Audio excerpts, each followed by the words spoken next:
কি রে গোপাল, আজ কেউ চুরি করতে গিয়ে ধরা খেলি নাকি? সবাই শান্ত হও। এখন বলো, এই চোরের কি শাস্তি দিতে পারি আমি?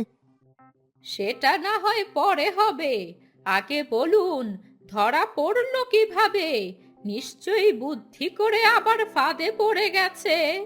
তা নয় তো কি, বেটা বলছে অন্ধকারে চুরি করলে নাকি পাপ হবে, তাই আলো জেলে চুরি করবে। এটাকে বেঁধে রেখে আর কোনো লাভ নেই। ছেড়ে দিন মোড়ল মশাই, বেটা কোনো দিন সফলভাবে চুরি করতে পারবে না।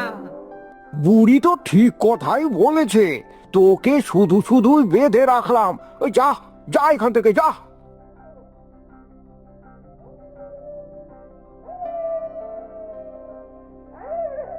না না, এইভাবে করলে হবে না।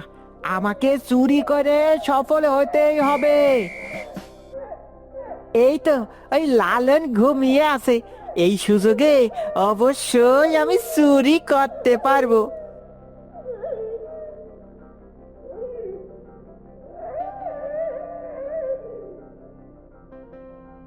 আলমারিতে তো জিনিসপত্রের অভাব নেই, কিন্তু এত জিনিসপত্র নিয়ে গেলে অবশ্য